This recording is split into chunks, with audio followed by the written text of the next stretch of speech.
Hello dear students, welcome back to my YouTube channel mega research academy. तो आज हम लेके आए हैं आपके लिए फिर से एक नया वीडियो जिसमें हम बीएससी फर्स्ट ईयर का ही टॉपिक डिस्कस करेंगे और ये लास्ट टॉपिक होगा आपके इस चैप्टर का। ठीक है, एक टॉपिक बचेगा छोटा सा, वो हम कवर कर लेंगे, छोटा सा ही बनेगा, ज़्यादा नहीं, 10-15 मिनट का, तो वो हो जाएगा। ठीक है, तो ये आपका लास्ट टॉपिक है जो कि मोस्ट इंपॉर्टेंट है। यहाँ से शॉर्ट नोट भी आपके एग्जामिनेशन में पूछा जाता है बीएससी फर्स्ट ईयर के। ठीक है, जूलॉजी में। तो ये सेक्शन फर्स्ट का ही, यूनिट फर्स्ट का ही है, साइकॉन का ही चल रहा है पूरा ये डेवलपमेंट, एम्ब्रियोनिक डेवलपमेंट। ठीक है, तो आपके जो इलाहाबाद यूनिवर्सिटी का पेपर होता है उसमें यहाँ से क्वेश्चन कैसे बनते हैं, इसमें ज़्यादा कुछ घुमा फिरा के नहीं पूछा जाता है। यहाँ पे शॉर्ट नोट में अगर पूछेगा तो या तो एम्फीब्लास्टुला पूछ लेगा, गैस्ट्रुला पूछ लेगा, तो ये सारी चीज़ें पूछ लेगा। ठीक है, लेकिन क्लीवेज कभी पूछा नहीं गया। ठीक है, तो अगर अधिकतर तो ऐसे पूछ लिया जाता है यहाँ पे क्वेश्चन कि एम्ब्रियोनिक डेवलपमेंट इन साइकॉन। ठीक है, तो ये पूरा डिस्कस करना पड़ेगा। अगर एम्ब्रियोनिक डेवलपमेंट ऑफ साइकॉन आपके सिलेबस मतलब कि इलाहाबाद यूनिवर्सिटी पेपर में आ जाता है तो आपको पूरा एम्ब्रियोनिक डेवलपमेंट साइकॉन का डिस्कस करना पड़ेगा, जिसमें 5 टॉपिक आएंगे। ठीक है, तो पांचों टॉपिक को आपको पूरा क्लियर करना पड़ेगा। तो उसमें पहला है क्लीवेज, दूसरा स्टोमोप्लास्टुला, तीसरा है एम्फीब्लास्टुला, चौथा है गैस्ट्रुला। मतलब 4 टॉपिक रहेंगे टोटल मिला के। ठीक है, तो ये चारों टॉपिक आपको पूरा एक्सप्लेन करना पड़ेगा पेपर में, और ये चारों टॉपिक आज हम इस लेक्चर में कवर करेंगे। ठीक है, तो ये आपका जो चैप्टर है आज फिनिश हो जाएगा साइकॉन। फिर उसके बाद हम नेक्स्ट मतलब जो छोटा सा वीडियो है उसे बना देंगे, तो उसके बाद ये चैप्टर कंप्लीट ही है। उसके बाद आपका ये चैप्टर खत्म हो जाएगा। फिर हम नेक्स्ट आएंगे एक नए लेक्चर के साथ जिसमें हम डिस्कस करेंगे क्लासिफिकेशन ऑफ पोरीफेरा। ठीक है, जो कि मोस्ट इम्पॉर्टेंट था, पहले कवर करना चाहिए था लेकिन वो नहीं हुआ है, तो हम बाद में कवर कर लेंगे। ठीक है, तो आज हम डिस्कस करेंगे एम्ब्रियोजेनिक और डेवलपमेंट, मतलब एम्ब्रियोनिक डेवलपमेंट कैसे होता है साइकॉन में। ठीक है, तो एम्ब्रियोनिक डेवलपमेंट का मतलब क्या होता है, भ्रूण। एम्ब्रियो मतलब भ्रूण होता है ना, भ्रूण का विकास कैसे होता है साइकॉन में, तो ये चीज़ हम देखेंगे। लेकिन मैं ये लेक्चर शुरू करने से पहले आपको बता दूं कि मैंने प्रीवियस लेक्चर में क्या डिस्कस किया था। प्रीवियस लेक्चर में हमने केवल एक टॉपिक डिस्कस किया जिसमें सेक्सुअल रिप्रोडक्शन डिस्कस किया था, जिसके अंदर 3 टॉपिक थे, स्पर्मेटोजेनेसिस, oogenesis एंड फर्टिलाइजेशन। तो ये आपका सेक्सुअल रिप्रोडक्शन, एसेक्सुअल रिप्रोडक्शन साइकॉन का दोनों खत्म हो चुका है। प्रीवियस लेक्चर में मैंने सेक्सुअल रिप्रोडक्शन साइकॉन का डिस्कस किया है, जहाँ सेक्सुअल रिप्रोडक्शन ऑफ साइकॉन बहुत कम पूछा गया है, लेकिन आपको पढ़ना जरूरी है, नॉलेज के लिए हर चीज़ पता होनी चाहिए। देखिए आपका जो 1 नंबर के क्वेश्चन आते हैं, ऑप्शनल आते हैं, वो कोई डिसाइड नहीं है कि कहाँ से आ जाएंगे। ठीक है, इलाहाबाद यूनिवर्सिटी में नई फैकल्टी आई है तो क्वेश्चन हर इस बार मतलब अब चेंज होके आ रहे हैं, प्रीवियस से बहुत कम बिलोंग करते हैं। तो आप प्रीवियस लगा के ये मत सोचिएगा कि आपने पूरा तैयार कर लिया, ऐसा नहीं है। ठीक है, तो आपको हर एक तरीके से अपने आप को प्रिपेयर करना होगा, प्रीवियस भी लगाइए और जो एक्स्ट्रा वर्क है उसे भी आप करते रहिएगा, तो आपकी अच्छी तैयारी हो जाएगी। तो प्रीवियस लेक्चर में हमने केवल सेक्सुअल रिप्रोडक्शन ऑफ साइकॉन पढ़ा था, इसमें स्पर्मेटोजेनेसिस, स्पर्म एसएमसी के मतलब स्पर्म मदर सेल से कैसे स्पर्म का फॉर्मेशन हो रहा था, ये पूरा प्रोसेस पढ़ा था। oogenesis में कैसे एक सेल से, एक मदर सेल से कैसे ओवम का फॉर्मेशन हो रहा था, तो ये सारी चीज़ें हमने डिस्कस की थी, और फर्टिलाइजेशन कैसे हो रहा था। तो प्रीवियस लेक्चर में हमने इतना डिस्कस करेंगे। आज हम डिस्कस करेंगे केवल एम्ब्रियोनिक डेवलपमेंट इन साइकॉन। ठीक है, ये लेक्चर ये टॉपिक पूरा खत्म होगा, इसमें जो भी चारों पॉइंट्स है, चारों टॉपिक्स हैं, ये सब इसी लेक्चर में कवर किया जाएगा। तो इसमें जो पहला पॉइंट है, पहला केस है अर्ली एम्ब्रियोनिक पीरियड, मतलब कि एम्ब्रियोनिक पीरियड के पहले, मतलब भ्रूण के निर्माण के पहले कौन सा केस होता है, इसमें क्लीवेज होता है। कौन सा केस होता है, क्लीवेज। ठीक है, एम्ब्रियोनिक डेवलपमेंट में साइकॉन में 2 केस आएंगे, अर्ली एम्ब्रियोनिक पीरियड और फिर उसके बाद एम्ब्रियोनिक मतलब एम्ब्रियोनिक पीरियड के बाद का स्टेज, ये दोनों स्टेज इसमें देखा जाएगा। ठीक है, मतलब एम्ब्रियोनिक स्टेज के बाद लार्वल स्टेज आएगा इसका, तो वही उसे लार्वल स्टेज कहेंगे या तो आफ्टर एम्ब्रियोनिक पीरियड। ठीक है, तो दोनों वही सेम चीजें हैं, लेकिन आपके जो आर्यल कोटपाल की बुक है उसमें लार्वल स्टेज दिया होगा, तो उसमें कंफ्यूजन नहीं होना है, कंफ्यूज नहीं होना है, बात वही है, ठीक है। अर्ली एम्ब्रियोनिक पीरियड हम डिस्कस करेंगे। पहले अर्ली एम्ब्रियोनिक पीरियड में क्या है, क्लीवेज, ठीक है, क्लीवेज डिस्कस करेंगे। क्लीवेज का मतलब क्या होता है Hindi in the sense of देखें, क्लीवेज का मतलब होता है विदलन, विखंडन, कैसे इसके बॉडी में विखंडन की प्रोसेस होती है early embryonic period. Embryonic period के पहले इसके जाइगोट में कैसा पूरा मतलब कि जो भी एग है इसमें कैसे पूरा विखंडन होता है, क्लीवेज, ठीक है। तो इसका पूरा जो प्रोसेस है ये हम पहले फिगर के थ्रू आपको समझा दें, ठीक है, फिर उसके बाद हम थ्योरी पे चलेंगे। देखिए पहले जो क्लीवेज में होता क्या है, आपका जो भी पेरेंट से बना हुआ एग है, ठीक है, जाइगोट जिसे हम कह रहे हैं, ठीक है, इसमें जो पहले क्या होगा क्लीवेज में पहले जो 3 डिवीजन होगा क्लीवेज में, पहला, दूसरा, तीसरा, ठीक है।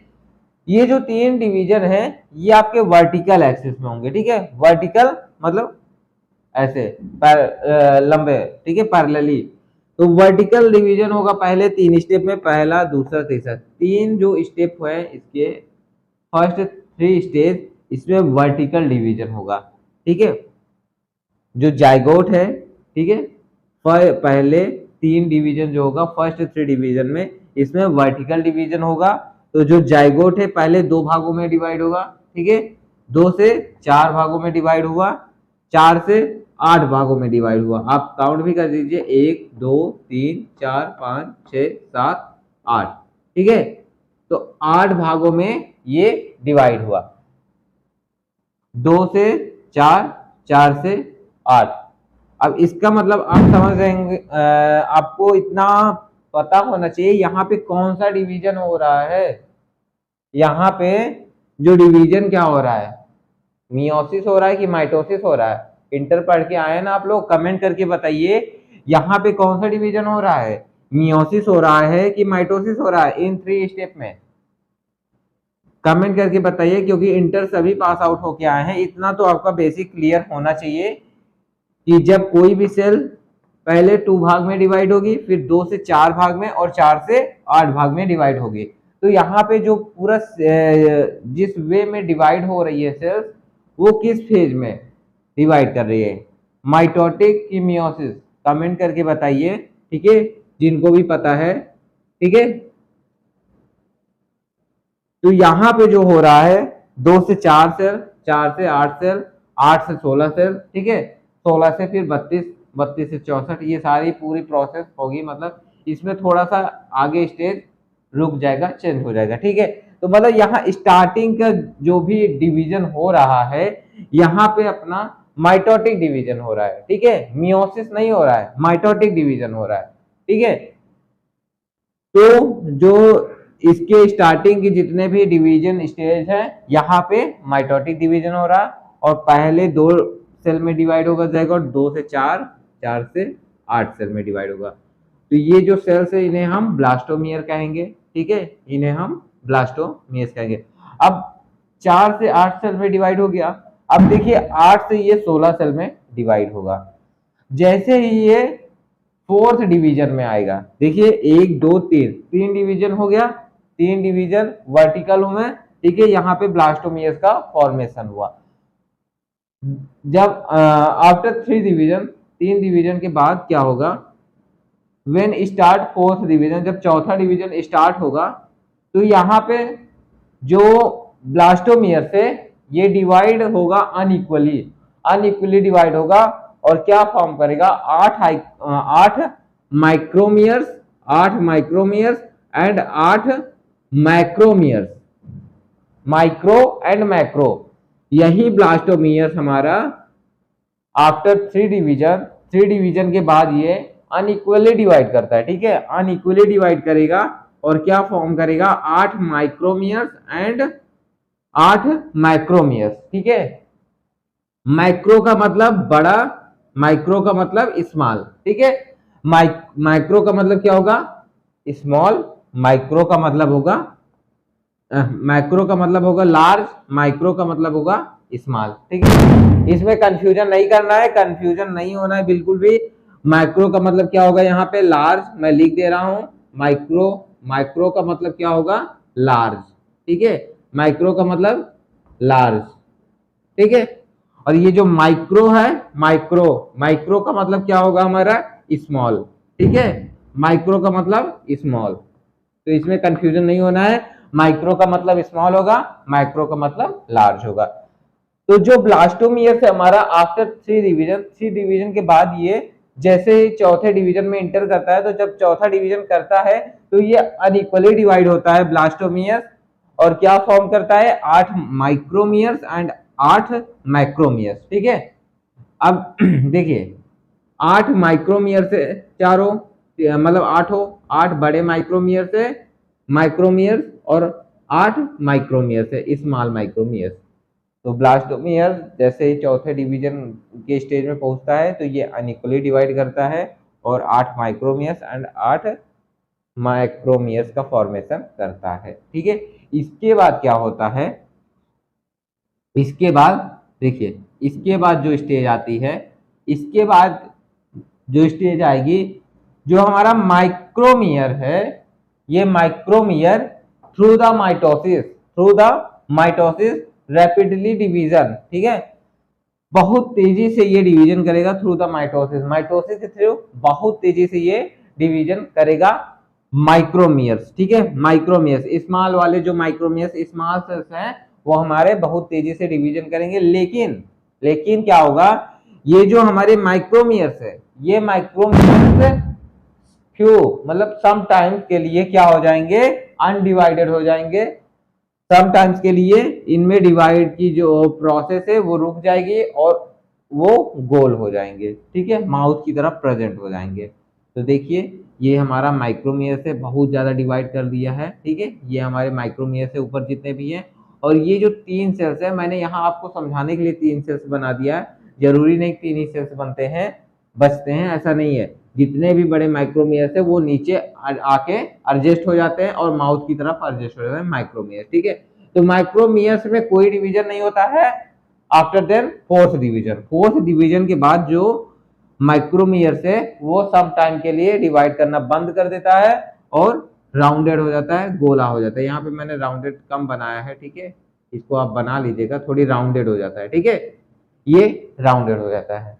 तो माइक्रोमियर जो होता है आफ्टर फोर्थ डिवीजन डिवाइड करना कुछ समय के लिए बंद कर देता है और राउंडेड हो जाता है, गोला हो जाता है। और माइक्रोमियर जो है after fourth division through the mitosis rapidly division, बहुत तेजी से डिवीजन करता है और अपने सेल्स की संख्या बढ़ा लेता है, ठीक है। अब देखिए माइक्रोमियर्स इतना डिवाइड कर दिया, ठीक है। अब माइक्रोमियर्स डिवाइड कर दिया, अब इसके बाद क्या होता है, इन माइक्रोमियर्स में डेवलपमेंट होता है, ठीक है, डेवलपमेंट होगा। इन माइक्रोमियर्स में डेवलपमेंट होगा तो क्या होगा, इनमें फ्लैजिला का फॉर्मेशन हो जाएगा। ये जो छोटे छोटे माइक्रोमियर्स है इनमें फ्लैजिला का फॉर्मेशन हो जाएगा। पहले इनर साइड पे रहेगा, अंदर की तरफ रहेगा, फ्लैजिलेटेड माइक्रोमियर्स है ये। और ये नॉन फ्लैजिलेटेड मतलब माइक्रोमियर्स नॉन फ्लैजिलेटेड होते हैं, ठीक है। जो हमारा माइक्रोमियर्स है वो नॉन फ्लैजिलेटेड होता है और माइक्रोमियर्स फ्लैजिलेटेड होते हैं। आफ्टर डेवलपमेंट मतलब कि माइक्रोमियर्स जब रैपिडली डिवाइड कर लेता है थ्रू द माइटोसिस, उसके बाद ये इसमें डेवलपमेंट होता है तो फ्लैजिला का फॉर्मेशन हो जाता है, ठीक है। माइक्रोमियर्स हमारे फ्लैजिलेटेड हो जाते हैं, ठीक है। पहले इनर साइड रहते हैं तो फिर हम इसी को पलट देंगे, इसी को जब पलट देंगे तो ये फ्लैजिला आउटर एंड पे हो जाता है। पहले इनर एंड पे रहता है फिर आउटर एंड पे रहता है, मतलब वही स्ट्रक्चर आप पलट देंगे तो ये आउटर एंड पे हो जाते हैं, ठीक है। तो ये आपका हो गया पूरा क्लीवेज। क्लीवेज में यही पूरी प्रोसेस हो रही है। आई होप कि आपको फिगर के थ्रू समझ में आया होगा। मैंने एक एक चीज अच्छे से बताई है और जितना बताया है यही चीज आपका पूरा डिक्टो स्टेटमेंट में लिखा हुआ है। बस थोड़ी सेंटेंस का जो अरेंजमेंट है वो आगे पीछे हो सकता है, ठीक है। आगे पीछे क्या, सब उसी सीक्वेंस में है जैसे मैंने फिगर बनाया है, उसी वे में पूरा सेंटेंस का सीक्वेंस जो है अरेंज है, ठीक है। तो आपको ज्यादा दिक्कत भी नहीं होगी। जिसने फिगर के थ्रू क्लीवेज को समझ लिया उसके लिए थ्योरी पढ़ना आसान है, और थ्योरी उसके लिए लर्न करना भी बहुत ही सिंपल हो जाएगा। ठीक है, क्योंकि जो भी चीज इसके ये पूरा प्रोसेस स्ट्रक्चर में दिखाया जा रहा है वही चीजें पूरा थ्योरी में लिखी हुई है। ठीक है, बस एक चीज और इसका लिखा हुआ है क्या, कि माइक्रोमियस किसका फॉर्मेशन करता है, माइक्रोमियस किसका फॉर्मेशन, माइक्रो और माइक्रो दोनों किसका फॉर्मेशन करते हैं। ठीक है, तो माइक्रो जो होता है, माइक्रो हमारा माइक्रोमियस ये कोइनोडर्म का फॉर्मेशन करता है, और माइक्रोमियस हमारा पिनेकोडर्म का फॉर्मेशन करता है। अब आप लोग पूछेंगे कि पिनेकोडर्म एंड कोइनोडर्म क्या होता है, तो प्लीज मेरे भाई जाके प्रीवियस लेक्चर देखो, उसमें मैंने पिनेकोडर्म एंड कोइनोडर्म पूरा डिस्क्राइब किया है। पिनेकोडर्म आउटर लेयर होता है और कोइनोडर्म इनर लेयर होता है, दोनों का फंक्शंस भी बताया, सब कुछ डिस्कस किया है। अगर आप प्रीवियस लेक्चर नहीं देख रहे हैं तो ये आपकी गलती है, मैं हर लेक्चर में उस चीज़ को रिवाइज नहीं करवाऊंगा क्योंकि सिलेबस भी खत्म करना है। ठीक है, तो ये हो गया आपका माइक्रोमियस और मैक्रोमियस इसका फॉर्मेशन करते हैं, और ये पूरा क्लीवेज हो गया। ठीक है, आई होप कि आपको समझ में आया होगा फिगर के थ्रू कैसे हो रहा है हर चीज़। ठीक है, चलिए स्टेटमेंट भी पढ़ लेते हैं। कुछ बच्चों को स्टेटमेंट भी क्लियर नहीं होता है कि क्या लिखा है इंग्लिश में, और हिंदी मीडियम से आते हैं तो उनके लिए इंग्लिश में प्रॉब्लम होती है। तो चलिए डिस्कस कर लेते हैं। ठीक है, पहला जो क्लीवेज है, क्लीवेज में सेंटेंस वाइज अगर आपको समझ में नहीं आ रहा है तो आप इसे कमेंट के फॉर्म में, मतलब कि ऐसे स्टार पॉइंट बनाइए, पहला स्टेटमेंट लिख दीजिए, फिर स्टार पॉइंट बनाइए, दूसरा स्टेटमेंट लिख दीजिए, फिर स्टार पॉइंट बना के तीसरा स्टेटमेंट लिख लीजिए। इस तरीके से अगर आप करेंगे तो आपका जो थ्योरी इतनी लंबी है वो आपको बहुत आसानी तरीके से लर्न हो जाएगी, समझ में भी आ जाएगी। लेकिन आपको जूलॉजी में कभी भी पॉइंट वाइज नहीं लिखना है इन थ्योरी के केसेस में। हाँ, अगर जनरल कैरेक्टर आप लिख रहे हो तो वो पॉइंट वाइज जरूर कर सकते हो। ठीक है, लेकिन इन सब थ्योरी को कभी भी पॉइंट वाइज पेपर में मत लिखना। ठीक है, ये आपको सिंप्लिसिटी के लिए ये आपको मैं ट्रिक बता रहा हूँ कि इस तरीके से आप लिखेंगे तो आपको हर चीज समझ में आ जाएगा। हाँ, एक चीज मैंने ये भूल गई बताना कि जो जाइगोट है हमारा, ये पहले तो दो भागों में डिवाइड करेगा, फिर 2 से 4, 4 से 8। ठीक है, तो ये जो 3 स्टेप डिवीजन हो रहा है वर्टिकली हो रहा है। ठीक है, इसमें जो डिवीजन हुआ 3 स्टेप तक वर्टिकली डिवीजन हुआ, लेकिन जैसे 4th स्टेप का डिवीजन स्टार्ट होता है तो ये जो डिवीजन होता है ये हॉरिजेंटल होता है। ठीक है, ये हॉरिजेंटली होता है। ठीक है, वर्टिकली ऐसे होता है, हॉरिजेंटल ऐसे होता है। ठीक है, तो ये हॉरिजेंटली डिवीजन होता है, 4 डिवीजन जो होता है ये हॉरिजेंटली होता है। ठीक है, फिर उसके बाद आपका पूरा ये माइक्रोमियस डिवाइड कर जाते हैं थ्रू द माइटोसिस, बहुत सारे सेल्स का फॉर्मेशन कर लेते हैं, और फिर इनमें डेवलपमेंट होता है तो फ्लैगेला का फॉर्मेशन हो जाता है। पहले इनर एंड पे रहते हैं, फिर आउटर एंड पे हो जाते हैं। ठीक है, तो ये आपका पूरा क्लीवेज का प्रोसेस है। अगर आपने पिक्चर के थ्रू समझ लिया, स्ट्रक्चर के थ्रू, तो चलिए स्टेटमेंट के थ्रू समझते हैं क्या क्या लिखा हुआ है। ठीक है, देखिए, fertilised egg begins its development in the mesenchyme of maternal parent। ठीक है, फर्टिलाइज एग, जो फर्टिलाइज एग होता है, फर्टिलाइज एग जो होगा, ठीक है, फर्टिलाइज एग जाइगोट का फॉर्मेशन करे। अरे फर्टिलाइज एग का मतलब क्या समझ रहे हो आप, सेक्सुअल रिप्रोडक्शन पढ़ा, प्रीवियस लेक्चर देखा, उसमें स्पर्म एंड ओवर फ्यूज कर रहे थे तो फर्टिलाइज एग बना, एक बना, तो जिसे हम जाइगोट कह रहे हैं। ठीक है, अब वो जाइगोट का डेवलपमेंट कहाँ होगा, मैटरनल पेरेंट के अंदर। मैटरनल मतलब अपने पेरेंट सेल से, इनका फॉर्मेशन जो होगा पेरेंट सेल में होगा। पेरेंट सेल में कहाँ होगा, मीजेनकाइम में होगा। ठीक है, पेरेंट सेल में कहाँ होगा, मीजेनकाइम में होगा। फर्टिलाइज एग का जो विकास होता है, फर्टिलाइज जो एग होता है उसका जो विकास होता है वो पेरेंट सेल के मीजेनकाइम में होता है। ठीक है, मीजेनकाइम में होता है। अब मीजेनकाइम क्या होता है, अब ये भी आपको बताना पड़ेगा। मीजेनकाइम मैंने बहुत डिस्कस कर चुका है, एक बार नहीं बहुत बार डिस्कस किया। ठीक है, अपने जितने भी लेक्चर है, और मीजेनकाइम जब स्ट्रक्चर ऑफ कैनाल सिस्टम पढ़े थे वहां पर भी मीजेनकाइम मैंने डिस्कस किया था। ठीक है, तो मीजेनकाइम पिनेकोडर्म एंड कोइनोडर्म के बीच का लेयर होता है। ठीक है, तो मीजेनकाइम होता है। ठीक है, मीसेंकाइम में जो फर्टिलाइज एग होता है वहां पे इसका डेवलपमेंट होता है। मैटरनल पेरेंट के मीसेंकाइम में फर्टिलाइज एग का डेवलपमेंट होता है। तो ये आपका पहला स्टेटमेंट हो गया, कोई डाउट नहीं होना चाहिए। चलिए आगे देखते हैं। It undergoes equal and holoblastic cleavage. ठीक है, it undergoes equal and holoblastic cleavage. ये इसमें ये ना होलोब्लास्टिक क्लीवेज से गुजरता है। मतलब ये जो फर्टिलाइज एग है जिसे जाइगोट कह रहे हैं, ये होलोब्लास्टिक क्लीवेज से गुजरता है। होलोब्लास्टिक क्लीवेज का मतलब क्या होता है, देखिए आप समझिए। होलोब्लास्टिक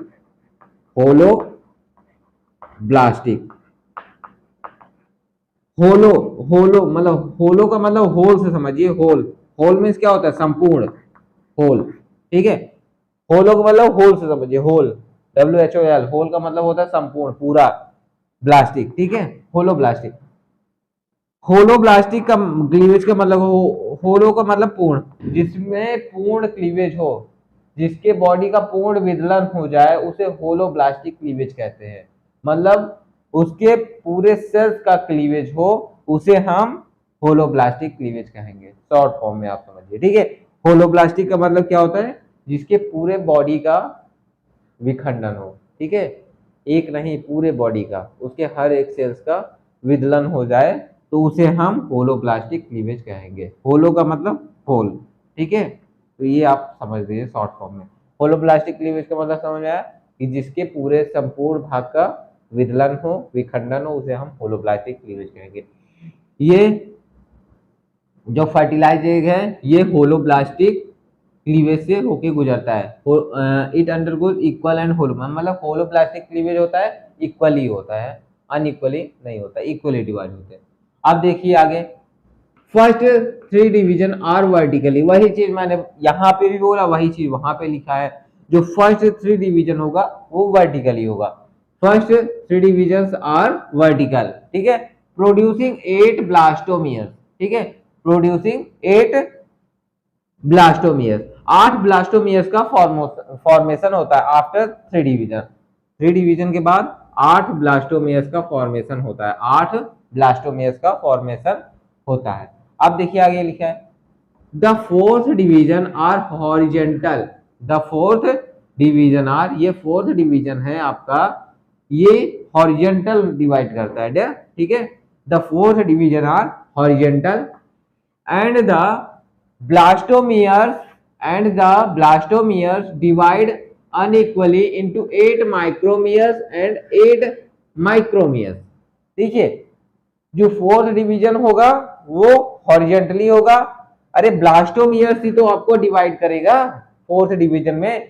ये देखिए, तीसरे डिवीजन में ब्लास्टोमियर्स का फॉर्मेशन हो गया, अब चौथे डिवीजन में ब्लास्टोमियर्स ही हमारा जो 8 ब्लास्टोमियर्स है वही डिवाइड करेगा आगे जाके हॉरिजेंटली। ठीक है, चौथे डिवीजन में यही आगे जाके हॉरिजेंटली डिवाइड करेगा और फॉर्म करेगा 8 माइक्रोमियर्स एंड 8 माइक्रोमियर्स का फॉर्मेशन करेगा, अनइक्वली डिवाइड करेगा।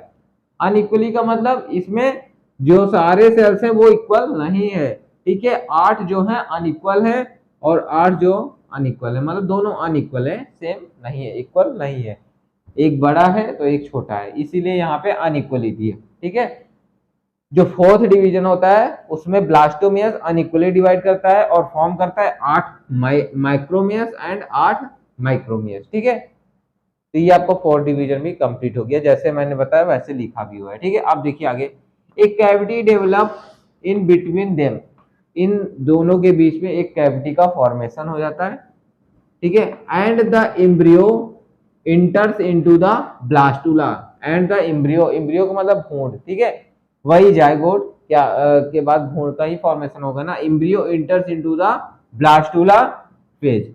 ब्लास्टुला का आप हिंदी मत पूछिएगा, ब्लास्टुला का मतलब ब्लास्टुला ही होता है। ठीक है, अब आपको क्रेप साइकिल पढ़ा है ना, क्रेप साइकिल, कोरी साइकिल इंटर में है।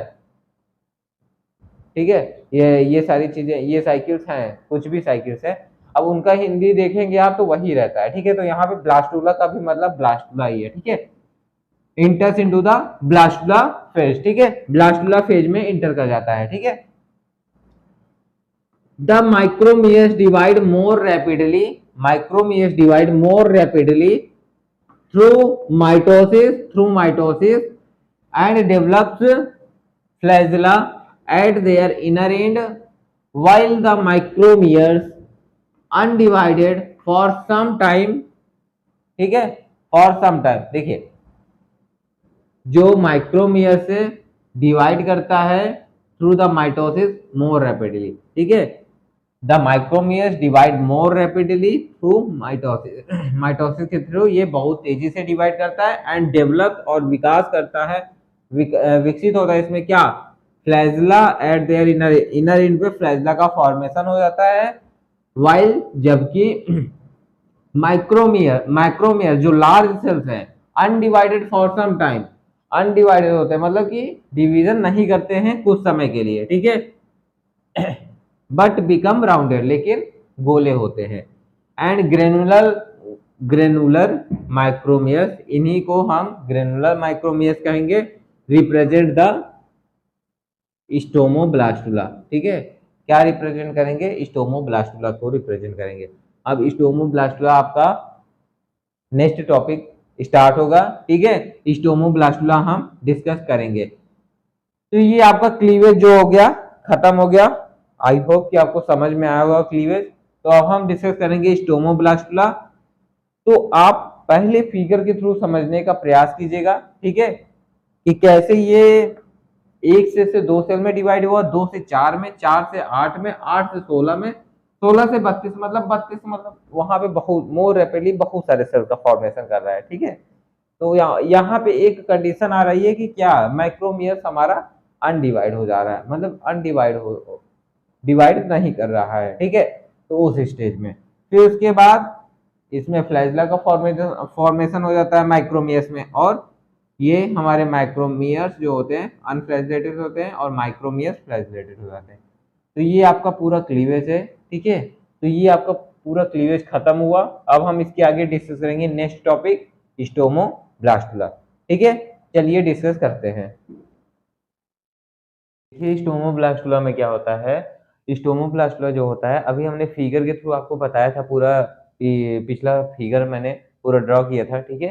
तो फिगर में एक स्टेज आया था, यहाँ पे मतलब स्पेस नहीं है, मैं थोड़ी सी बता देता हूँ कि एक स्पेस आया था, क्या था, जिसमें देखिए ये ऊपर के सेल जितने भी थे, ऊपर वाले सेल जिसे हम माइक्रोमियर्स कह रहे थे, ठीक है, माइक्रोमियर्स, ठीक है, जिसे हम माइक्रोमियर्स कह रहे थे, और नीचे का जो था बड़ा सेल था, ठीक है, नीचे का जो था बड़ा सेल था। तो जो ऊपर वाले माइक्रोमियर थे ये फ्लैजलेटेड थे, ठीक है, ऊपर वाले सेल्स जो थे फ्लैजलेटेड थे, और ये जो नीचे वाला था अनफ्लैजलेटेड था, जिसे हम क्या कह रहे थे, मैक्रोमियर्स, ठीक है, मैक्रोमियर्स, ठीक है, मैक्रोमियर्स। तो देखिए अभी मैंने फिगर बता के समझाया था, ठीक है। तो यहाँ पे जो स्टोमोब्लास्टुला है इसको हम कैसे डिफाइन करेंगे, स्टोमोब्लास्टुला उसी स्टेज को कह रहे हैं जहां पे माइक्रोमियस डिवाइड होके फ्लैजलेटेड हो जा रहा है, लेकिन जो माइक्रोमियस है मतलब माइक्रोमियस जो है वो फ्लैजलेटेड है, डिवाइड करके अपनी संख्या में वृद्धि करके वो फ्लैजलेटेड हो है, लेकिन जो माइक्रोमियस है वो डिवाइड नहीं कर रहा है, वो अनफ्लैजलेटेड है। तो ये दो पार्ट से बना है, ठीक है, इसी स्टेज को हम स्टोमोब्लास्टुला स्टेज कहते हैं, ठीक है। वहां पे आप लिख लीजिएगा, मैंने लिखा नहीं था, जब मतलब ऊपर वाले जो सेल्स थे जिसे हम माइक्रोमियस कह रहे थे और नीचे वाले को माइक्रोमियस, ठीक है, तो ऊपर वाले सेल्स को फ्लैजलेटेड, नीचे वाला जो था अनफ्लैजलेटेड था।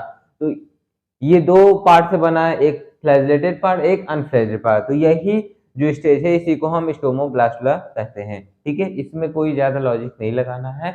स्टोमोब्लास्टुला सिंपल सा है, उसी स्टेज को कहा जाता है जिसमें जो माइक्रोमियर से डिवाइड होके फ्लैजलेटेड फॉर्म में आ जाए, ठीक है, और माइक्रोमियर से वो बड़े रहे अनफ्लैजलेटेड रहते हैं, ठीक है। तो इसी स्टेज को हम स्टोमोब्लास्टुला कहते हैं, ठीक। चलिए डिस्कस कर लेते हैं क्या लिखा हुआ है बोर्ड पे, ज़्यादा कुछ हार्ड नहीं है, सब सिंपल ही है।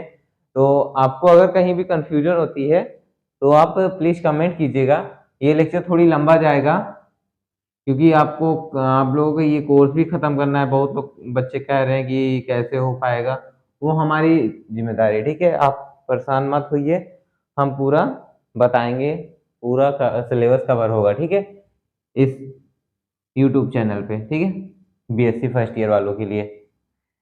तो देखिए स्टोमोब्लास्टा में क्या लिखा हुआ है, एक एक करके हम स्टेटमेंट डिस्कस कर लेते हैं, ठीक है। One side of stomoblastula is composed of, composed मतलब मिल के बना होता है, दो हिस्सों से मिलके बना होता है, बना हुआ, ठीक है। One side of stomoblastula is composed of many small and flagellated micromeres. वही चीज मैंने बताया अभी कि एक साइड जो होता है इसका फ्लैजेलेटेड होता है, माइक्रोमियस जिसे कहते हैं, दूसरा अनफ्लैजेलेटेड जिसे हम मैक्रोमियस कहते हैं, ठीक है। One side of stomoblastula is composed of many small and flagellated micromeres, ठीक है। इसका स्टोमोब्लास्टुला का एक साइड छोटा होता है जिसे हम माइक्रोमियस कहते हैं और वो फ्लैजेलेटेड होता है। And the other side is composed of, जो दूसरा साइड होता है, दूसरा हिस्सा होता है, कंपोज्ड ऑफ बना होता है eight rounded and non flagellated micromeres, ठीक है। यहाँ पे नंबरिंग बता रहा है कितने सेल्स होते हैं माइक्रोमियस के। यहाँ पे स्टोमोब्लास्टुला में जो होता है, जो स्टेज होता है, वहां पे मैंने 8 सेल्स नहीं बताया, लेकिन मैं अभी फिगर फिर से बताऊंगा, तो वहां पे मैं पूरा सेल्स एकदम क्लियरिटी से बना दूंगा, उसे आप नोट्स में आप राइट डाउन कर लीजिएगा, ठीक है, बना लीजिएगा। तो जो दूसरा हिस्सा होता है स्टोमोब्लास्टुला का जो दूसरा हिस्सा होता है, and the other side of composed of 8 rounded and non flagellated micromeres, जो दूसरा हिस्सा होता है जिसे हम माइक्रोमियस कहते हैं, वो नॉन फ्लैजेलेटेड होता है और उनकी संख्या 8 होती है। 8 अनफ्लैजेलेटेड माइक्रोमियस से सराउंड होता है, ठीक है, घिरा होता है। The inner cavity are blastocoel, जो इनर कैविटी है उन दोनों के बीच में एक इनर कैविटी क्रिएट होगी जिसे हम ब्लास्टोसिल कह रहे हैं। Communicates to outside through an opening, जो इनर कैविटी है ब्लास्टोसिल है, ये बाहर की तरफ ओपन होती है थ्रू द माउथ, बाहर की तरफ थ्रू द माउथ के थ्रू ओपन होती है इन द सेंटर ऑफ माइक्रोमियस। और ये जो माउथ है कहाँ पे प्रेजेंट होता है, सेंटर ऑफ माइक्रोमियस। जो 8 सेल्स है माइक्रोमियस के, जो नीचे साउंड है, ठीक है, नीचे मतलब नीचे एडजस्ट हैं, ऐसे बड़े बड़े सेल्स हैं 8 माइक्रोमियस के, ठीक है। ये 8 माइक्रोमियस ऐसे हैं, मतलब यहाँ पे जगह नहीं है तो मैं समझाने के लिए बता रहा हूँ। 8 माइक्रोमियस मान लीजिए इसी वे में ऐसे अरेंज है, ठीक है। तो ये जो माइक्रोमियस है यही इन्हीं के सेंटर पे माउथ प्रेजेंट होता है, ठीक है। जो देखिए जो माइक्रोमियस एंड मैक्रोमियस, इन दोनों के बीच में ब्लास्टोसिल एक कैविटी क्रिएट होती है, ठीक है। तो वो कैविटी जो है वो ओपन होती है थ्रू द माउथ, और माउथ कहाँ पे पाया जाता है, वो माउथ पाया जाता है सेंटर ऑफ द माइक्रोमियस। 8 सेल्स हैं, जो 8 सेल्स के बीच में जो इन 8 सेल्स का जो सेंटर होगा, उसी सेंटर में ये माउथ प्रेजेंट होगा, ठीक है। मान लीजिए यहाँ पे माउथ प्रेजेंट है, माउथ, ठीक है। तो माउथ कहाँ प्रेजेंट होता है, मैक्रोमियस के सेंटर पे, ठीक है। तो ये आपका हो गया कि माउथ कहाँ प्रेजेंट होता है, माइक्रोमियस के सेंटर पे। माइक्रोमियस जो अनफ्लैजेलेटेड सेल्स होते हैं उनके सेंटर पे माउथ प्रेजेंट होता है, ठीक है। अब देखिए ये माउथ हेल्प किस चीज में करते हैं, सिंपल सी बात है, आपके भी है हमारे भी है, अब एनिमल्स के भी होगा, ओब्वियसली सी बात है, ठीक है। अब माउथ नहीं रहेगा तो वो कैसे, अब हाँ अमीबा को छोड़ दीजिएगा, पैरामीशियम की, ये प्रोटोजोआ के एनिमल्स हैं, ठीक है। तो इनको छोड़ के इनमें माउथ नहीं होता है, ठीक है। तो इसमें जो माउथ होता है किस चीज में हेल्प करेगा, न्यूट्रिशन में हेल्प करेगा, और किस में हेल्प करेगा, वो न्यूट्रिशन लेगा, फूड को अपनी तरफ खींचेगा और उसको अनगल्फिंग करेगा। अनगल्फिंग का मतलब भक्षण करेगा, ठीक है, निगल लेगा अपने मुंह के थ्रू, ठीक है। तो उससे न्यूट्रिशन उसे मिलेगा। अब देखिए क्या लिखा हुआ है, this mouth is used for engulfing the surrounding amoebocyte for nutrition. उसके चारों तरफ जो स्टोमोब्लास्टुला है, इसके माउथ के अगल बगल में जो भी एमीबोसाइट्स होंगे उन्हें ये अनगल्फिंग कर लेता है, मतलब निगल लेता है, उनका भक्षण कर लेता है, ठीक है। और उन्हें उनका भक्षण करके ये न्यूट्रिशन लेता है, ठीक है। तो समझ में आया स्टोमोब्लास्टुला किसे कहते हैं, ठीक है। स्टोमोब्लास्टुला 2 पार्ट से मिलकर बना होता है, एक माइक्रोमियस, ठीक है, फ्लैजेलेटेड माइक्रोमियस, स्मॉल फ्लैजेलेटेड माइक्रोमियस। दूसरा पार्ट क्या होता है, लार्ज 8 माइक्रोमियर्स, लार्ज 8 माइक्रोमियर्स अनफ्लैगेलेटेड, ठीक है। तो दो पार्ट से मिलकर बना होता है। अब इन दोनों पार्ट के बीच में एक कैविटी क्रिएट होती है जिसे हम ब्लास्टोसील कहते हैं। वो ब्लास्टोसील ओपन होता है माउथ के बाहर ओपन होता है थ्रू द माउथ, माउथ के थ्रू। और ये माउथ कहाँ प्रेजेंट होता है, माउथ प्रेजेंट होता है कहाँ पे, माइक्रोमियस के सेंटर पे, ठीक है। तो ये 3-4 स्टेटमेंट में आपका स्टोमोब्लास्ट का खत्म हुआ। कोई ज़्यादा लॉजिक नहीं लगाना है, जूलॉजी एकदम सिंपल है, इसे सिंपल बना के पढ़ेंगे तो एकदम सिंपल लगेगा, ठीक है। अब आप इसे हमेशा हार्ड समझ के पढ़ेंगे तो कभी सरल नहीं लगेगी जूलॉजी, ठीक है। तो चलिए देख, आपका स्टोमोब्लास्टुला खत्म हो गया। अभी इसका आगे फिगर भी हम डिस्कस करेंगे, ठीक है। अभी जो फिगर बनाया था उसमें ज्यादा क्लियरिटी से नहीं बनाया था, बस समझाने के लिए बना दिया, ठीक है। तो चलिए अब देखिए आपका अर्ली एम्ब्रियोनिक पीरियड खत्म हो गया। अर्ली एम्ब्रियोनिक पीरियड में क्या क्या हुआ देखिए। अर्ली एम्ब्रियोनिक पीरियड में क्लीवेज हुआ था, क्लीवेज हुआ और स्टोमोब्लास्टुला का फॉर्मेशन हुआ, ठीक है। तो अर्ली एम्ब्रियोनिक पीरियड में दो चीजें होती हैं, क्लीवेज होती हैं और स्टोमोब्लास्टुला का स्टोमोब्लास्टुला स्टेज, मतलब स्टोमोब्लास्टुला का फॉर्मेशन होता है अर्ली एम्ब्रियोनिक पीरियड में। तो साइकॉन में एम्ब्रियोनिक डेवलपमेंट में जब early embryonic period case first पढ़ेंगे तो उसमें दो ही स्टेज आएगी, क्लीवेज एंड स्टोमोब्लास्टुला, ठीक है। तो ये दो स्टेज आपका कंप्लीट हो गया। चलिए देखते हैं अब सेकेंड सेकेंड स्टेज, इसमें क्या है, लार्वल पीरियड, ठीक है। अब लार्वल पीरियड क्या है, इसमें कौन से लार्वा का फॉर्मेशन होता है, ठीक है, और ये कैसे ग्रो करते हैं, तो ये सारी चीजें हम डिस्कस करेंगे। तो जो साइकॉन में लार्वा पाया जाता है वो एम्फीब्लास्टुला लार्वा होता है, ठीक है, एम्फीब्लास्टुला लार्वा होता है। अब एम्फीब्लास्टुला को हम कैसे डिफाइन करेंगे कि एम्फीब्लास्टुला क्या होता है, ठीक है। अब देखिए एम्फीब्लास्टुला है तो लार्वल स्टेज ना। अब लार्वल स्टेज समझने के लिए आपको जो अभी स्टोमोब्लास्टुला पढ़ा है, क्लीवेज पढ़ा है, ये आपको समझ में आना चाहिए, ठीक है। जब ये आपको समझ में आएगा तभी एम्फीब्लास्टुला भी समझ में आ जाएगा। देखिए एम्फीब्लास्टुला में क्या होता है, एम्फीब्लास्टुला में जो माइक्रोमियर्स है, हमारे माइक्रोमियर्स अभी बने थे ना, माइक्रोमियर्स, माइक्रोमियर्स एंड माइक्रोमियर्स, तो ये माइक्रोमियर्स जो हैं ये बाहर की तरफ, मतलब कि मैंने एक फिगर बनाया था पीछे ही, वो क्या होते हैं, माउथ की तरफ डायरेक्टेड हो जाते हैं, ठीक है। जो माइक्रोमियर्स है, मतलब अभी बना नहीं है एम्फीब्लास्टुला स्टेज, अभी इसके आगे बताएंगे, स्पेस नहीं है तो बता देंगे, ठीक है। तो एम्फीब्लास्टुला में जो माइक्रोमियर्स है हमारे, वो माउथ की तरफ टूवर्ड्स हो जाते हैं, माउथ की तरफ हो जाते हैं। उनका जो पूरा पोर्शन है, माइक्रोमियर्स ऊपर की तरफ थे, ठीक है। अरे भाई साहब क्यों कंफ्यूजन हो रही है, देखिए पहले ये ऊपर सेल्स हैं माइक्रोमियर, छोटे छोटे, फिगर्स के थ्रू समझिए, नहीं समझ में आ रहा तो, ठीक है।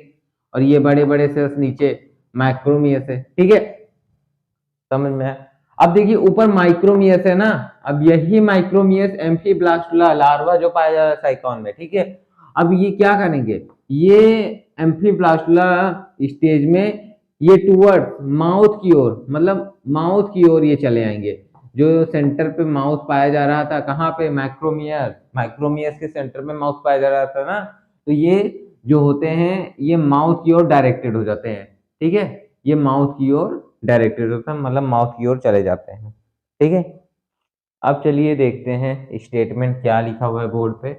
जो मैंने अभी शॉर्ट फॉर्म में मैं बता रहा हूँ, आप इस चीज को बिना स्किप किए हुए सुनिएगा, ठीक है। अगर ये चीज आपके माइंड में रह गई ना तो आपको थ्योरी रटने की जरूरत नहीं पड़ेगी, थ्योरी आपका एकदम से क्लियर हो जाएगा सिंपल से, ठीक है। थ्योरी में कुछ रखा नहीं है, बस कॉन्सेप्ट जो मैं बोल रहा हूँ वो आपको याद रहना चाहिए, शॉर्ट फॉर्म। अगर शॉर्ट फॉर्म किसी भी चीज का याद है तो लॉन्ग में आपको बनाने की कैपेबिलिटी होनी चाहिए, अगर नहीं है तो डेवलप कीजिए, ठीक है। चलिए देखते हैं। The stomoblastula undergo inversion in which the flagellated micromeres become directed towards outside through the mouth, ठीक है। अब देखिए क्या होता है, वही चीज बताया ना आपको, एम्फीब्लास्टुला समझने से पहले स्टोमोब्लास्टुला क्लीवेज आना चाहिए। तो देखिए यहाँ पे आगे स्टोमोब्लास्टुला, the stomoblastula undergo inversion, inversion का मतलब व्युत्क्रमण, ठीक है, अपोजिट, ठीक है। स्टोमोब्लास्टा अंडरगो विक्रमण से गुजरता है। अंडरगो मतलब गुजरता है यार, इसकी हिंदी बता दे रहा हूँ, बहुत लोगों को हिंदी में प्रॉब्लम होती है, हिंदी बता दीजिए। तो स्टोमोब्लास्टा की हिंदी मत पूछना, क्योंकि उस स्टोमोब्लास्टा को स्टोमोब्लास्टा ही कहते हैं, ठीक है। द स्टोमोब्लास्टा अंडरगो, अंडरगो मतलब गुजरता है, इन्वर्जन, इन्वर्जन का मतलब व्युत्क्रमण, अपोजिट, अपोजिट वे से गुजरता है, ठीक है। स्टोमोब्लास्टा अपोजिट वे से गुजरता है तो क्या होता है, इन विच द फ्लैजिलेटेड माइक्रोमियस, ठीक है। इसमें जो फ्लैजिलेटेड माइक्रोमियस है बिकम डायरेक्टेड, जब ये व्युत्क्रमण से गुजरता है तो फ्लैजिलेटेड माइक्रोमियस जो है वो डायरेक्टेड हो जाते हैं towards, become directed towards, become means हो जाते हैं टूवर्ड, डायरेक्टेड मतलब निर्देशित, टूवर्ड्स की ओर। फ्लैजिलेटेड माइक्रोमियस किसकी और डायरेक्टेड टूवर्ड आउटसाइड, बाहर की तरफ, थ्रू द माउथ, माउथ के थ्रू बाहर की तरफ निर्देशित हो जाते हैं, मतलब बाहर की तरफ डायरेक्टेड हो जाते हैं, ठीक है। हिंदी समझ में आई?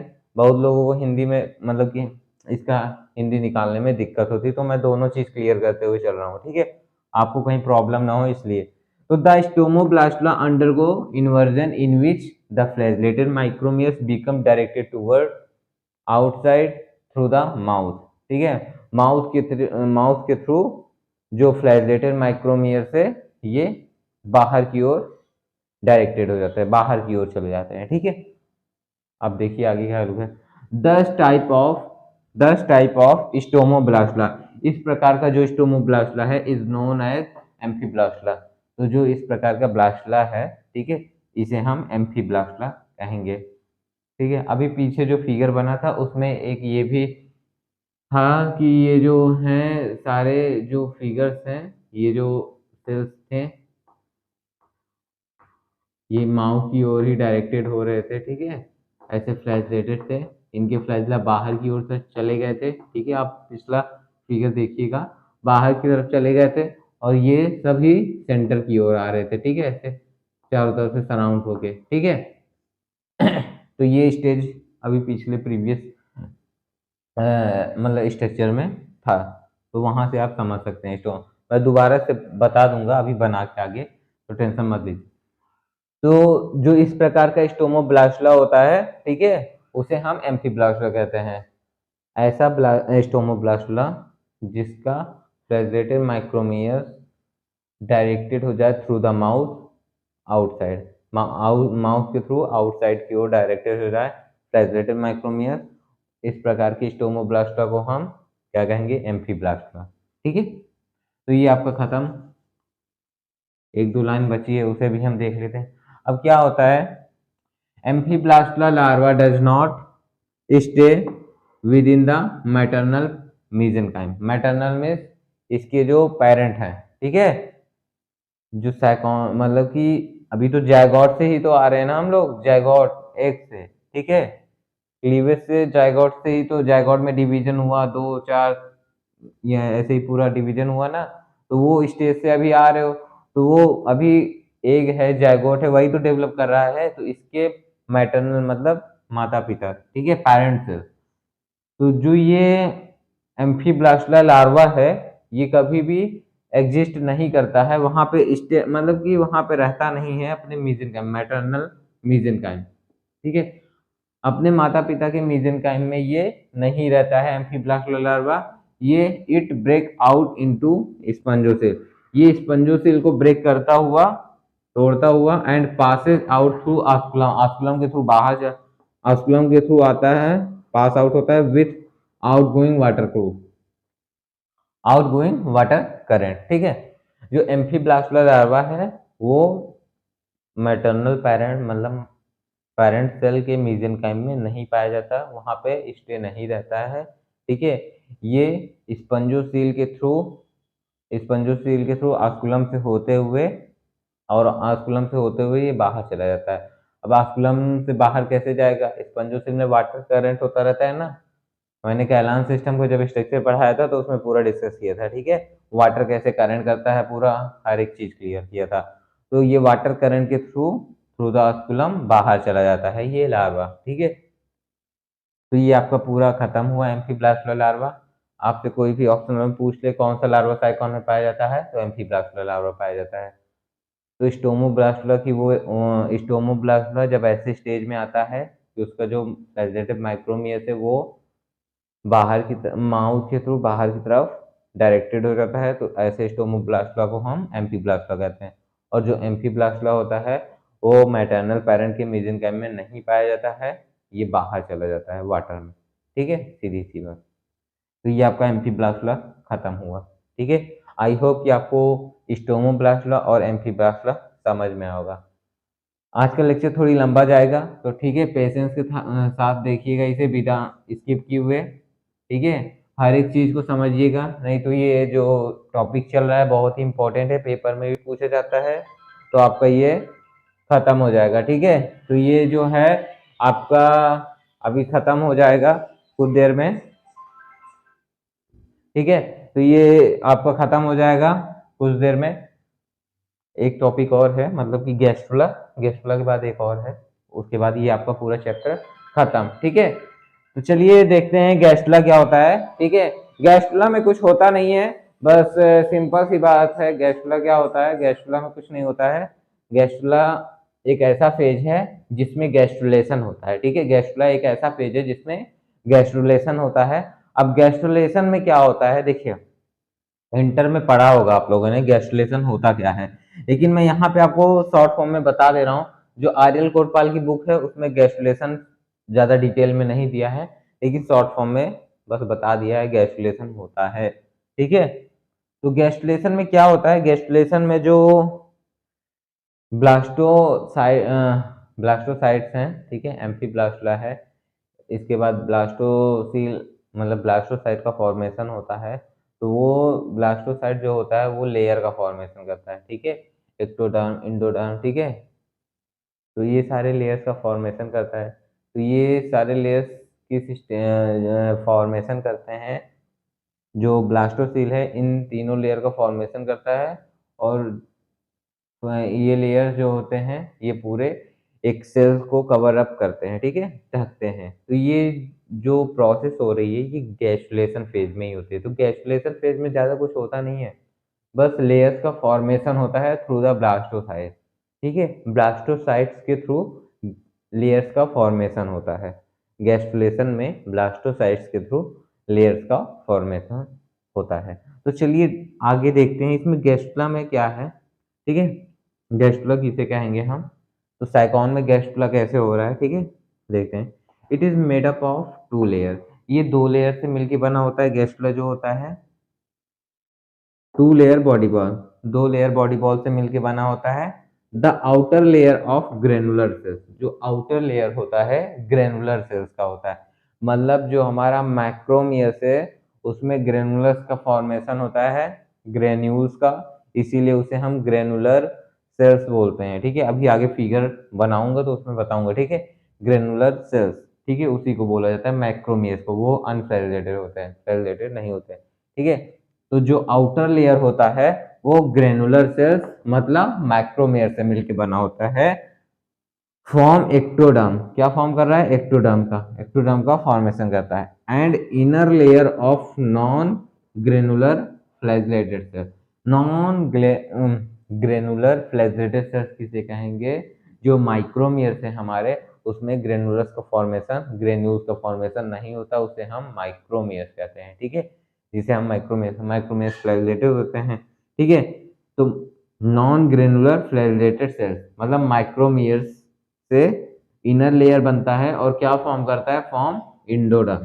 ठीक है, इंडोडर्म का फॉर्मेशन करता है। The central cavity open to exterior side, जो सेंट्रल कैविटी जिसे ब्लास्टोसिल बोल रहे हैं वो बाहर की तरफ ओपन होती है बाई ए वाइड ओपनिंग, मतलब कि चौड़े ओपनिंग के थ्रू, चौड़े ओपनिंग के थ्रू द ब्लास्टोपोर, ब्लास्टोपोर चौड़ा होता है, उसी चौड़े ब्लास्टोपोर के थ्रू जो सेंट्रल कैविटी होती है ब्लास्टोसील बाहर की तरफ ओपन होता है। ठीक है, तो गैस्ट्रुला समझ में आया। ठीक है, गैस्ट्रुला। अब देखिए आपके आर्यल कोटपाल में क्या दिया होगा, जिन्होंने बुक खरीदी आर्यल कोटपाल की तो उन्होंने वो देखेंगे तो वो कहेंगे कि मैं क्या पढ़ा रहा हूँ और उसमें क्या लिखा हुआ है। तो उसमें बस बताने का जो पैटर्न है वो चेंज कर दिया है, बस बाकी कुछ है नहीं। वैसे अगर पूरा ओवरऑल व्यू कंक्लूजन देखा जाएगा, उसमें जो गैस्ट्रुला का पूरा डिफाइन किया हुआ है स्टेटमेंट है, तो उसमें क्या है कि उसमें बताया है पहले एम्फीब्लास्टुला जो होता है वो सेटल डाउन हो जाता है, ठीक है। एम्फीब्लास्टुला सेटल डाउन हो जाएगा, ठीक है, और गैस्ट्रुलेशन प्रोसेस से गुजरेगा। जब गैस्ट्रुलेशन से गैस्ट्रुलेशन फेज से गुजरेगा एम्फीब्लास्टुला, तो ब्लास्टोसाइट का फॉर्मेशन होगा और वही इन सब लेयर का फॉर्मेशन करेगा जिससे गैस्ट्रुला बनेगा, ठीक है।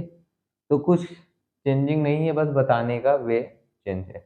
उसके बाद उसमें लिखा है कि जो माइक्रोमियर्स हैं वो बहुत तेजी से डिवाइड करते हैं और माइक्रोमियर्स से तेज डिवाइड करते हैं, माइक्रोमियर्स से तेज डिवाइड करते हैं माइक्रोमियर्स, ठीक है। तो वहाँ पे ये बुक में ये सब लिखा हुआ है। तो यहाँ अगर बुक पढ़ेंगे जो लोग, तो वहाँ से एक क्वेश्चन बन सकता है कि माइक्रोमियर्स जो हैं, माइक्रोमियर्स कहाँ पे डिवाइड करते हैं। तो माइक्रोमियर्स जो हैं गैस्ट्रुला फेज में डिवाइड करते हैं, ठीक है। तो ये कुछ चीज़ें हैं कि जो बुक में दी हुई हैं, तो वो आपको पता होनी चाहिए। अगर जो लोग जिनके पास बुक नहीं है, तो मैं बता भी दे रहा हूँ कि वहाँ पे एक स्टेटमेंट लिखा हुआ है कि जो माइक्रोमियर्स है, माइक्रोमियर्स, ठीक है, माइक्रो नहीं मैक्रो।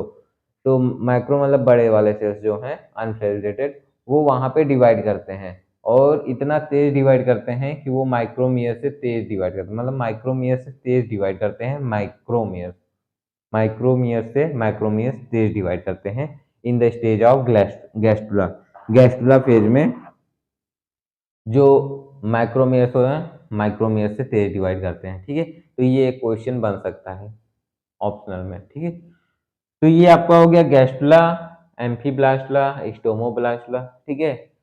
तो अब आपका तीसरा फेज आएगा post period larva, post larval stage, ठीक है, पोस्ट लार्वल स्टेज जिसे हम मेटामॉर्फोसिस कहते हैं, ठीक है।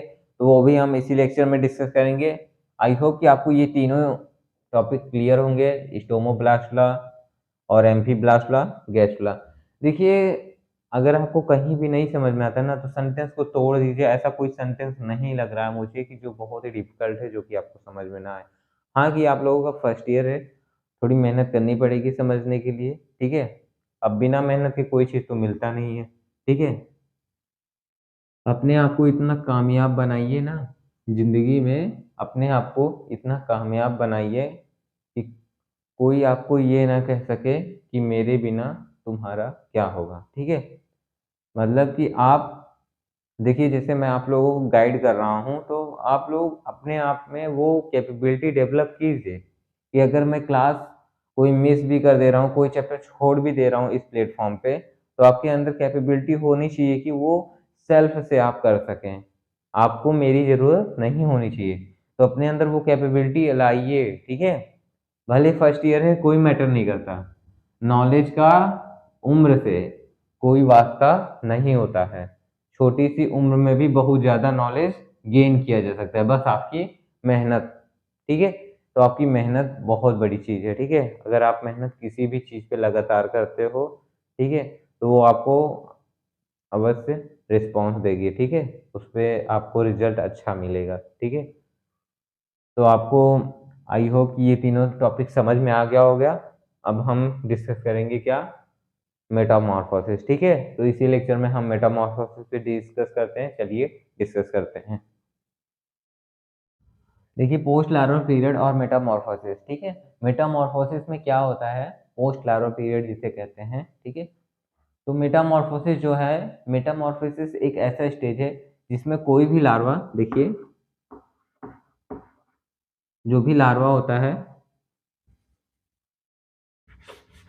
ठीक है, जो हमारा लार्वा होता है, मतलब कि एनिमल्स में जो भी लार्वा स्टेज का फॉर्मेशन होता है, ये डेवलप करके, ठीक है, डेवलप करके कंप्लीट बॉडी का फॉर्मेशन करते हैं, कंप्लीट बॉडी का फॉर्मेशन करते हैं, ठीक है, कंप्लीट बॉडी फॉर्म। मतलब कि शॉर्ट फॉर्म में अगर हम समझे कि मेटामॉर्फोसिस क्या होता है, तो मेटामॉर्फोसिस मतलब देखिए, शॉर्ट फॉर्म में आप इसे स्टार पॉइंट में लिख के सकते हैं कि मेटामॉर्फोसिस का मतलब क्या होता है, जब कोई लार्वा डेवलप करके कंप्लीट बॉडी का फॉर्मेशन कर लेता है, तो उसे हम मेटामॉर्फोसिस कहते हैं।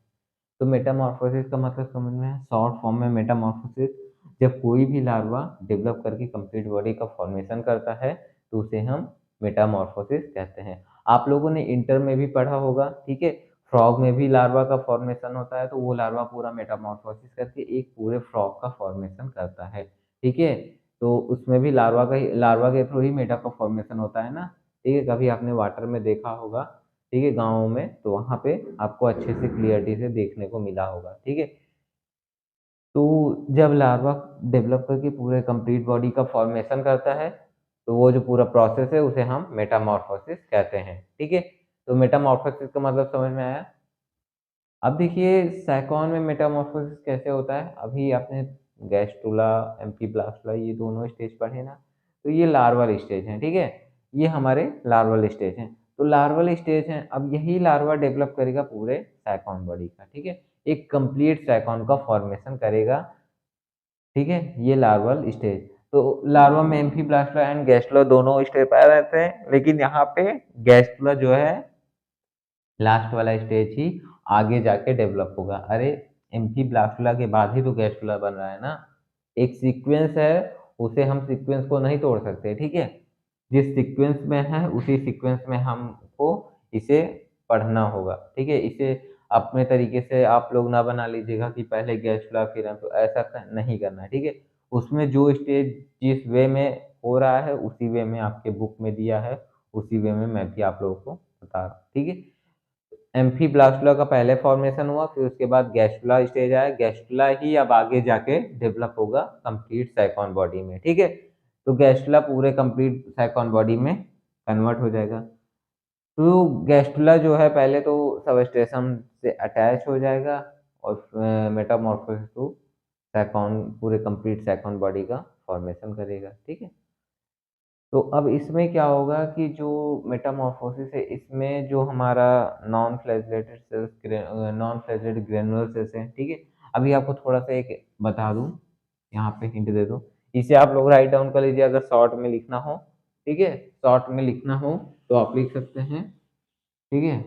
जो मैंने अभी मेटामॉर्फोसिस बताया, एक चीज मैं आप लोगों को बता दे रहा हूँ कि यहाँ पे देखिए जो हमारे अभी नाम से, ठीक है, कुछ एक ही लेयर को कितने नाम से बताया जा रहा है, आउटर लेयर को एंड इनर लेयर को, ठीक है। इनर लेयर, ये है इनर लेयर, ठीक है। आउटर लेयर को देखिए यहाँ पे मेटामॉर्फोसिस में non flagellated, non flagellated granular,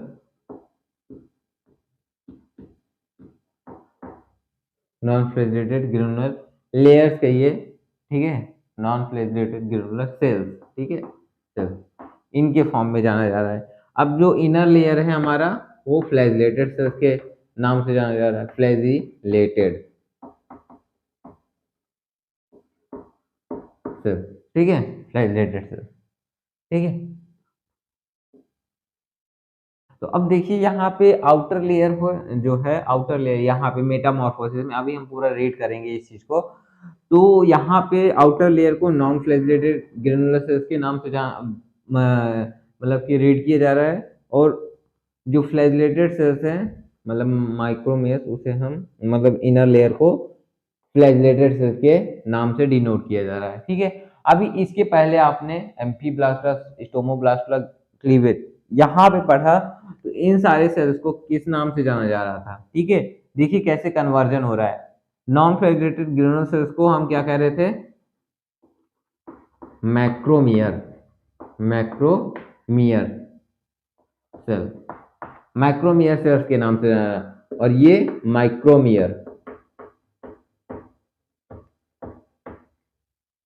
माइक्रोमियर cell. कुछ समझ में आया, कोरिलेट कर पा रहे हैं। देखिए अभी तक मेटामॉर्फोसिस स्टेज के पहले इसको माइक्रोमियर एंड मैक्रोमियर, माइक्रोमियर एंड माइक्रोमियर सेल्स के नाम से जाना जा रहा था, outer layer and inner layer को, ठीक है।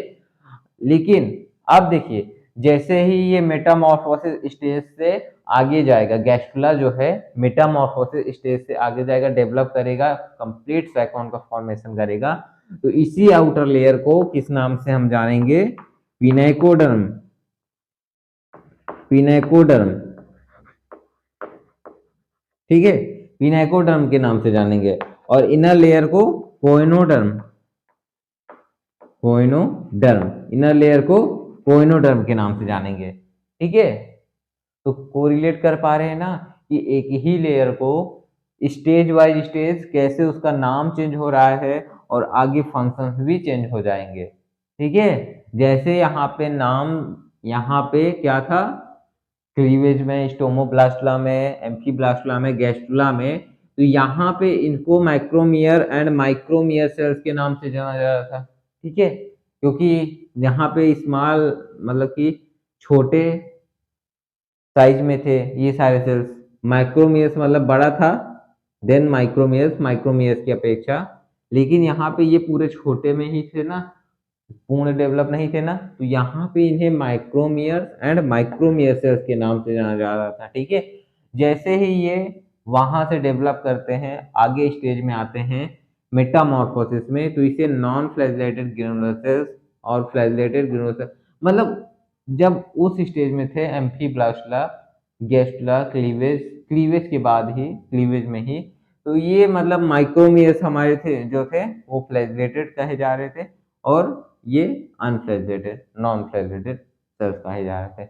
मतलब एक चीज देखिए कि जैसे जैसे स्टेज बढ़ रहा है वैसे वैसे इनका नाम चेंज हो रहा है और इनके फंक्शंस भी चेंज हो जा रहे हैं। तो यही चीज मैं आपको समझाना चाह रहा हूँ कि जो लेयर्स है, ठीक है, उस लेयर्स को आप ध्यान से समझिए कि जो एक ही लेयर से, मतलब दो अलग अलग लेयर्स हैं, लेकिन जैसे जैसे स्टेज बढ़ रहा है उनके फंक्शंस और उनके नाम दोनों बदलते चले जा रहे हैं, ठीक है। तो ये चीज को रिलेट कर पाए तो इसे आप लोग राइट डाउन कर लीजिए नोट बना के, ठीक है, लास्ट में कर लीजिएगा या तो अभी कहीं रफ में कर लीजिए, ठीक है, पहले इसे लिख लीजिएगा, ठीक है। चलिए डिस्कस कर लेते हैं आपका मेटामॉर्फोसिस में क्या लिखा हुआ है, ठीक है। The gastrula fix to the substation by its blastoporal end and undergo metamorphosis to form the adult sycon, to form the adult sycon. अब देखिए the gastrula fix to the substratum, जो गैस्ट्रुला होता है वो सबस्ट्रेटम से अटैच होता है, अटैच हो जाता है, अभी मैंने बताया, ठीक है। By its blastoporal and, ब्लास्टोपोरल and पाया जाता है कि नहीं, अभी देखिए फिगर तो मैंने अभी बताया नहीं, ठीक है, ऐसे देखिए पूरा, ये आपका पूरा, अगर हम माने ये पूरा क्या, ये माइक्रोमियर सेल से बड़े बड़े, ठीक है,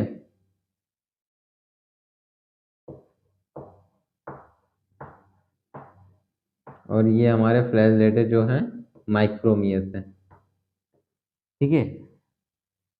देखिए ऊपरी जो लेयर है, ऊपर वाली जो लेयर है, इसे हम मैक्रोमियर्स कह रहे हैं और इसे माइक्रोमियर्स कह रहे हैं, ठीक है, कंफ्यूजन नहीं होनी चाहिए।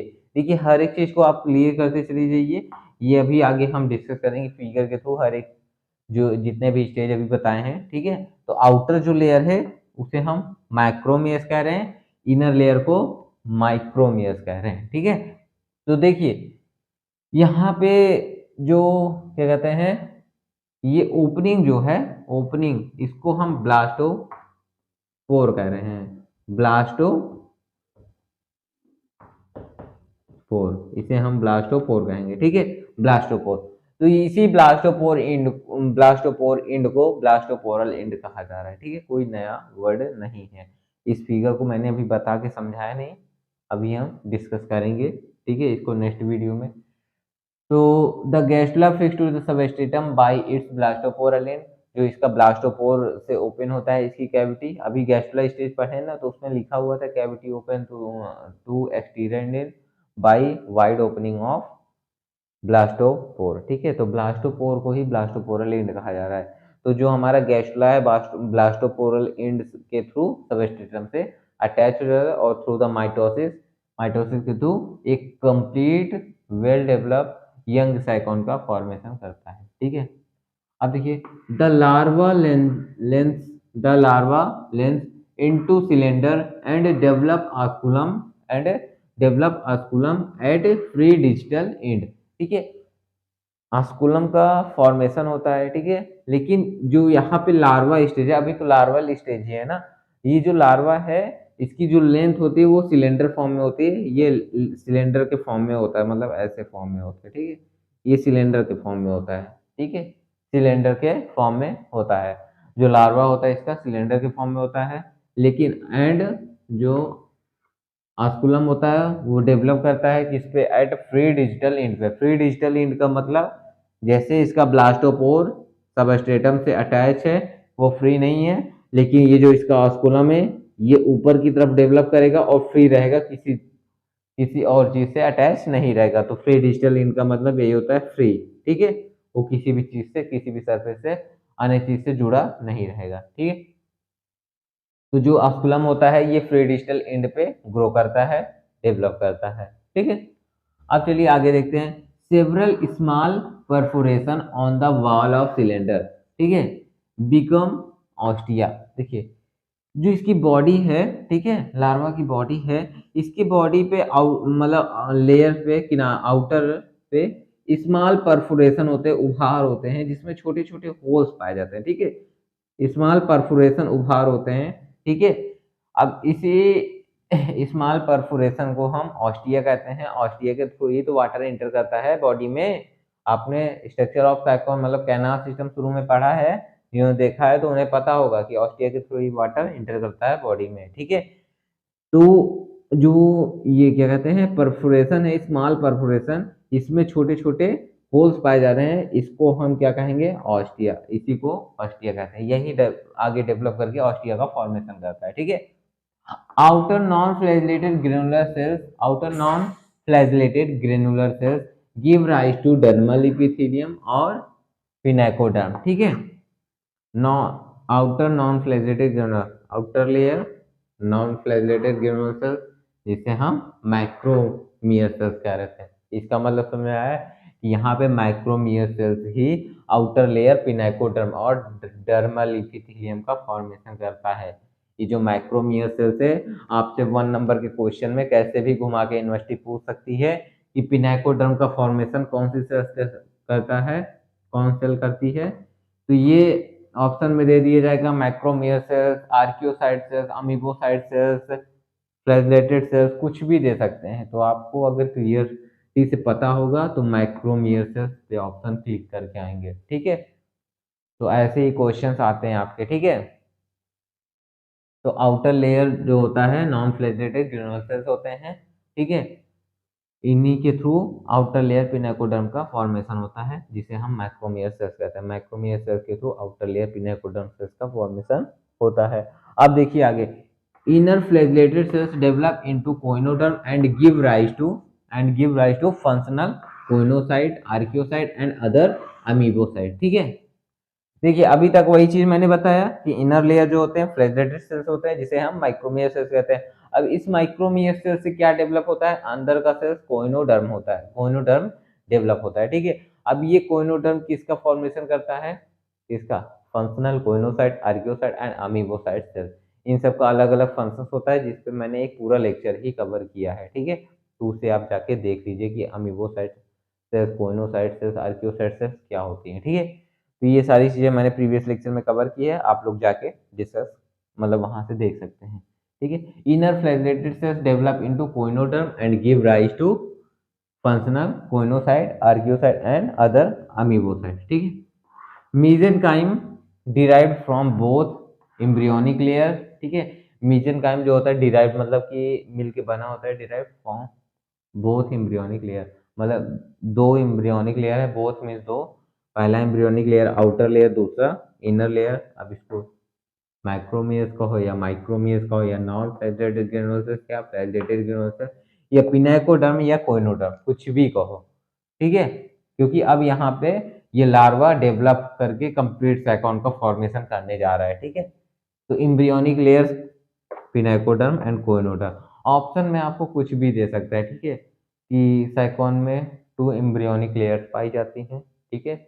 उनका नाम बताइए, ठीक है? उनके फंक्शंस क्या हैं? ठीक है? तो ये सारी चीज़ें आपसे कुछ भी 1 नंबर में पूछ सकता है। तो आपको एक-एक पॉइंट कवर करके चलना होगा।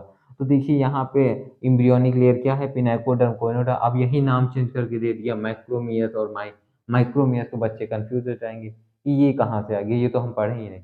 अरे भाई वही चीज़ है, बस नाम चेंज कर दिया है और कुछ है नहीं। तो एग्ज़ामिनर फँसाने का तरीका यही है कि नाम चेंज कर देते हैं और बच्चे इसी में उलझ जाते हैं। तो 1 नंबर का क्वेश्चन जो होता है वो आपके लिए प्लस पॉइंट होता है, ठीक है? अगर आपने अच्छे तरीके से पढ़ा है तो आपका एक-एक चीज़ कवर हो जाएगा, कभी भी गलत नहीं होगा। समझ में आया? एम्ब्रियोनिक लेयर जो मेसेनकाइम होता है, 2 एम्ब्रियोनिक सेल से मिलके बना होता है, दोनों से पिनेकोडर्म एंड कोनोडा, जिसे हम नॉन फ्लैगेलेटेड ग्रेनुलर सेल्स और फ्लैगेलेटेड सेल्स, ठीक है? कहते हैं। फ्लैगेलेटेड सेल्स और नॉन फ्लैगेलेटेड दोनों सेल से मिलके बना होता है। ठीक है? अब देखिए आगे, young scypha now reaches the olynthus stage which closely resembles का मतलब सो दिखाई देता है, ठीक है? रिजेम्बल्स ए सिंपल एस्कॉन स्पॉन्ज, ठीक है? रिजेम्बल्स का मतलब सो, ठीक है? क्लोज़ली का मतलब नियरली, ठीक है? समझ में आया? क्लोज़ली का मतलब नियरली। तो जो यंग स्काइफा होता है, जो साइकॉन होता है, नाउ रीचेस, अब वो पहुँच जाता है ओलियंथस स्टेज में। इन सारे डेवलपमेंट के बाद ये ओलियंथस स्टेज में पहुँच जाता है और ये जो ओलियंथस स्टेज है, ये किसकी तरह दिखता है? नियरली टू सिंपल एस्कॉन स्पंज, ठीक है? एस्कॉन स्पंज की तरह ये दिखाई देता है, ठीक है? तो ये आपका पूरा हो गया यंग साइकॉन का डेवलपमेंट। तो अब इसके आगे भी थोड़ा-सा है, मतलब कि यहाँ तक तो आपका कंप्लीट हो गया, ठीक है? अगर आप इसके आगे भी लिखना चाहते हैं तो इसके आगे इसमें क्या होगा कि जो इसके कोइनोसाइट्स हैं, वो कंप्लीट इसमें फर्स्ट जो होगा वर्टिकली डिवीजन होगा, ठीक है? जिसमें कोइनोसाइट का फॉर्मेशन होगा कंप्लीटली। कोइनोसाइट्स फ्लैगेलेटेड होंगे, ठीक है? रेडियल कैनाल कोइनोसाइट कहाँ अरेंज हो जाएगा? रेडियल कैनाल पे। रेडियल कैनाल में ही तो पाया जाता है कोइनोसाइट। वहाँ पे अरेंज हो जाएँगे, ठीक है? फिर उसके बाद इसमें जो पिनाकोडर्म है वो आउटर लेयर है, वो प्रोटेक्शन कवर करेगा, हर चीज़ फंक्शन पे आ जाएगा, ठीक है? इसके बाद आप जितना पहले पढ़े थे एसेक्सुअल और सेक्सुअल रिप्रोडक्शन में, इसके बाद वही प्रोसेस होगी। बाय बडिंग के थ्रू इसमें ब्रांचिंग आ जाएगी, पूरे ज़ाइगोन का एक कंप्लीट ज़ाइगोन का फॉर्मेशन हो जाएगा, ठीक है? तो ये लेक्चर आपका यहाँ पे खत्म होता है। ये लेक्चर भी बहुत लंबा हो गया, ठीक है? आई होप कि आपको एक-एक चीज़ क्लियर होगी। अगर कहीं भी डाउट होता है, कुछ भी छोटा-सा भी डाउट हो या बड़ा-सा कुछ भी हो, तो प्लीज़ आप कमेंट कीजिए, ठीक है? हम उसपे फिर से आपको लेक्चर्स प्रोवाइड करेंगे, ठीक है? तो आपका ये लेक्चर यहीं पे खत्म होता है। इसके बाद 2 लेक्चर्स और लगेंगे, अकाउंट आपका पूरा कवर हो जाएगा, ठीक है? बस कुछ नहीं, यहाँ पे आपका सब कंप्लीट ही हो गया है। बस इसका जो 2 टॉपिक है, एम्फीब्लास्टुला, गैस्ट्रुला और ये मेटामॉर्फोसिस, इसका फिगर आपको ड्रॉ करवाना है, ठीक है? तो फिगर जो है, मैं नेक्स्ट लेक्चर में आपको फिगर के थ्रू पूरा ये बताऊँगा एम्ब्रियोनिक डेवलपमेंट, ठीक है? और इसके बाद एक और लेक्चर है, क्या मोनोइगन ट्राइगन फ्यूज, ठीक है? तो ये 2 लेक्चर के बाद आपका साइकॉन खत्म हो जाएगा, ठीक है? तो ये लेक्चर यहाँ पे खत्म होता है। आई होप कि ये लेक्चर आपको समझ में आया होगा। कोई भी दिक्कत होती है, कोई भी प्रॉब्लम इस लेक्चर में, तो प्लीज़ कमेंट कीजिए, हम उस पे न्यू लेक्चर्स आपको प्रोवाइड करेंगे। अगर वीडियो समझ में आए तो प्लीज़ वीडियो को लाइक कीजिए, सब्सक्राइब कीजिए एंड शेयर कीजिए। Thanks for watching this video.